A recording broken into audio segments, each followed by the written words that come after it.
Hi, good morning. So நேத்தோட மார்க்கெட்டை பார்க்கும்போது நம்ம கால் சைடு ப்ரிஃபர் பண்ணியிருந்தோம். பட் கால் சைடு போன மார்க்கெட் லாஸ்ட் 1 ஹவரில் ஒரு ட்ராப்பை கொடுத்துருக்கோம்.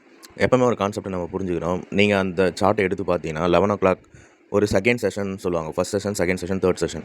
செகண்ட் செஷனில் எப்போவுமே மார்க்கெட் மேலே போகுது அப்படின்னா தேர்ட் செஷன் அதை கன்சாலிடேட் பண்ண ட்ரை பண்ணுவாங்க. அண்ட் தென் குளோபல் சினாரியோஸை செக் பண்ணும்போது நேற்று நெகட்டிவ்னஸ் இருந்ததுனால நம்ம மார்க்கெட்டை ஒரு ஃபியர்ஃபுல்லாக இறக்கி வச்சிருக்கிறாங்க. அவ்வளோதான்.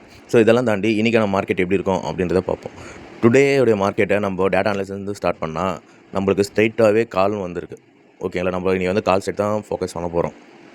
அண்ட் குளோபல் சினாரியோஸை செக் பண்ணும்போதும் US market, UK market and then Japanese எல்லாமே வந்து மிக்ஸ்டப்பாக இருக்குது. இன்னும் நம்ம ஒரு ஸ்டாண்டர்டைஸ்டு ட்ரெண்ட்குள்ளே இல்லை. அதாவது நம்ம கன்சால்டேஷனுக்குள்ளே தான் இருக்கிறோம். அதனால தான் ஒரு நாளும் ஒரு ரிசல்ட்ஸ் மாற்றி வருது.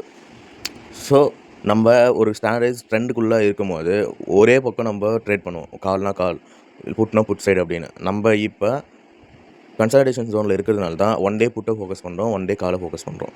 இதை வந்து நல்லா தெளிவாக புரிஞ்சுங்க. ட்ரெண்டு இப்போ கன்சாலிடேஷன் பக்கம் இருக்குது. ஓகேவா? ஸோ டுடேயோடைய ஃபோக்கஸ் கால் சைட் தான்.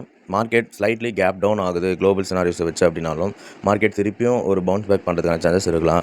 ஸோ கால் சைட் மூவ் ஆகிறதுக்கான வாய்ப்பு இருக்குது. ஸோ நான் ட்ரா பண்ணியிருக்க மாதிரி 25,950 திருப்பி மார்க்கெட் 25,100 ரீச் பண்ணுறதுக்கான சான்சஸ் இருக்கலாம். தேங்க்யூ.